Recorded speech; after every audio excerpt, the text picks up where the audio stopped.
পাহাড় চূড়ায়, কবি সুনীল গঙ্গোপাধ্যায়।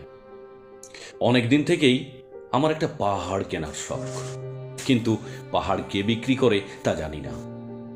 যদি তার দেখা পেতাম, দামের জন্য আটকাতো না। আমার নিজস্ব একটা নদী আছে, সেটা দিয়ে দিতাম পাহাড়টার বদলে। কেনা জানে পাহাড়ের চেয়ে নদীর দামই বেশি। পাহাড় স্থানু, নদী বহমান, তবু আমি নদীর বদলে পাহাড়টাই কিনতাম, কারণ আমি ঠকতে চাই। নদীটা অবশ্য কিনেছিলাম একটা দ্বীপের বদলে।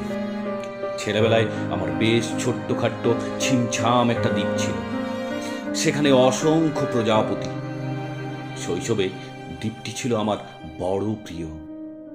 আমার যৌবনে দ্বীপটি আমার কাছে মাপে ছোট লাগলো। প্রবাহমান ছিপছিপে তন্নি নদীটি বেশ পছন্দ হলো